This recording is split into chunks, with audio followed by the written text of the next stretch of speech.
When Old South Church in the 1920s was contemplating the introduction of radio ministry, airing services over the airwaves, our senior minister of the time, George Gordon, was rather opposed to the idea.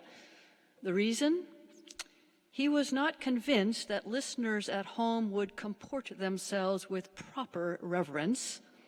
They might not dress up for church at home.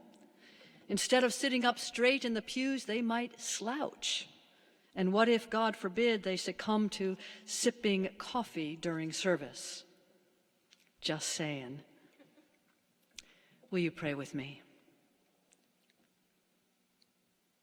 Gracious and holy God, come near now to each of us, so near as to oil the hinges of our heart's doors, that they may swing gently and easily to welcome your coming. Amen.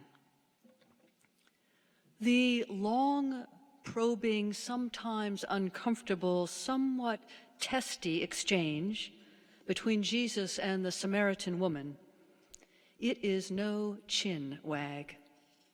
Chin wag, a long and pleasant conversation between friends. Chin wag, idle chatter among pals. This exchange between Jesus and the Samaritan woman, it is no chin wag. The two aren't friends, they're not neighbors, and they're not family.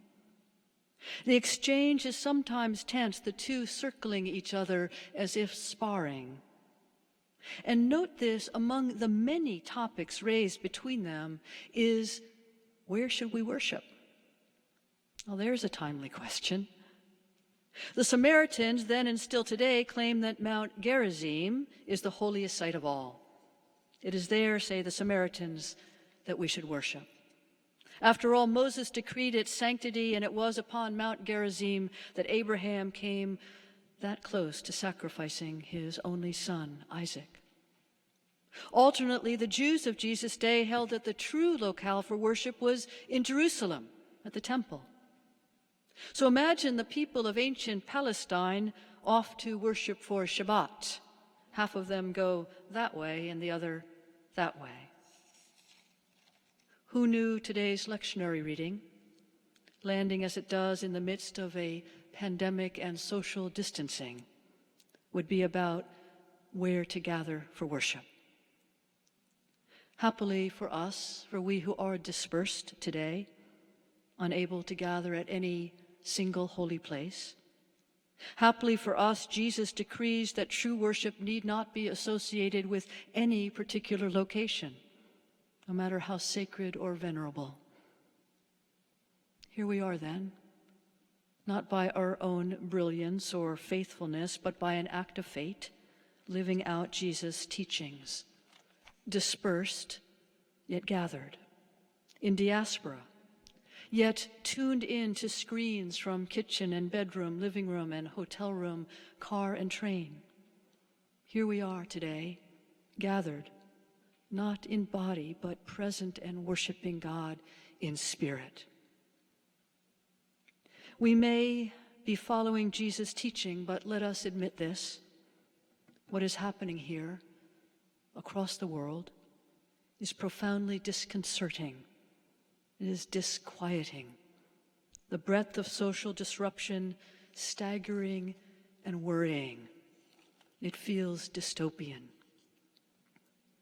And we don't know how bad it will get or who might be taken from us.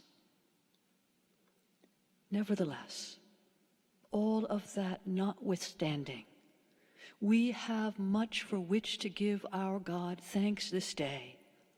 Moreover, we have a responsibility to give God thanks. St. Paul admonishes us to give thanks in all circumstances, bar none, perhaps especially amidst the circumstance of pandemic today. So I have a list of that for which I am deeply thankful in this strange and worrying season. Maybe my list will spark your own. Perhaps you will be moved in the coming days to pause, turn off the news, stop counting the new cases, and make a list of that for which you are thankful. Here is my list.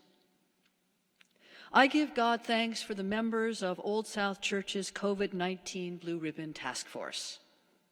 Comprised of experts in medicine, public health, and government, these people took time from their harried lives in the worst moment of their lives, time from work and family, to talk, confer, advise, and help us make the best decision possible with the information we had.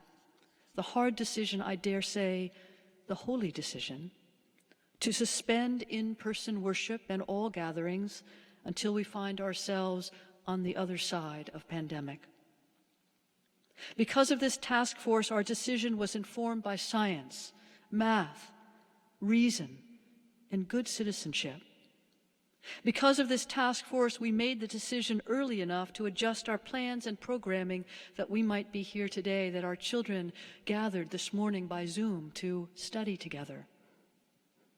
So today, I give God thanks for Brad, Nancy K., David D., David B., Hillary, Lisa and Kyle, Alan and Laurel, Phil, Steve, Ralph, and Rich. I also give God thanks for you who support this church throughout the year. It is by your generosity that among our staff is a full-time communications expert.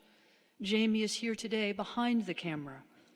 In the past few days, she has worked tirelessly to comb through all our messaging, website, social media, outdoor signage, to bring them in conformity with this new normal. I give God thanks for you who support this church, enabling us to communicate and worship together right now. I give God thanks for my colleagues on the staff of Old South Church in Boston. You, Old South Church, you could not be better served than by this team right now. Your staff has swung into action with competence, compassion, and courage, all working together, working overtime as we shift into a whole new way of doing things. I give God thanks for my colleagues. I give God thanks for the daffodils in our church garden. They know nothing of this contagion, and I like that about them.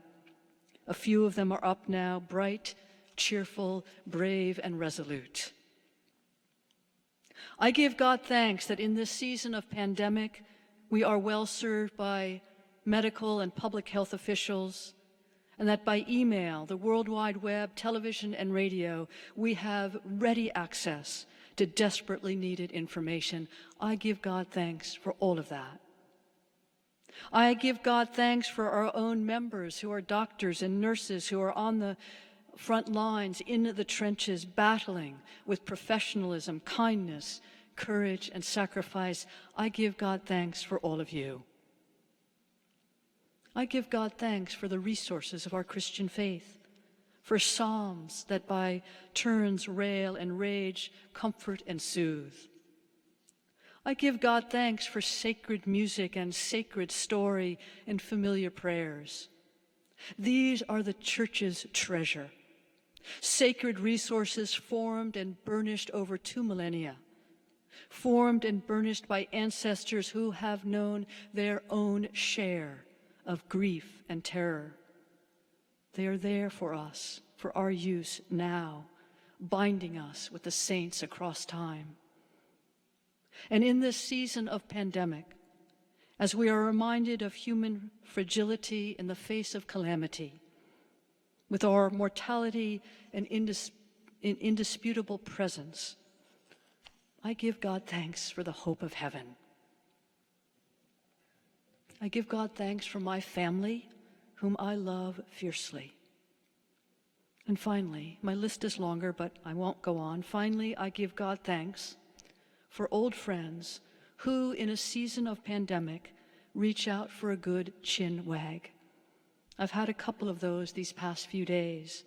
Long, rambling, pleasant conversation comprised of idle chatter, catching up, good gossip, and sentences that begin, "Oh, I remember the time." They make me glad, these chin wags and these friends. They make me smile. They bring me joy. They do me good. For these and for so much more, even today, especially today, I give God my high thanksgiving. Amen.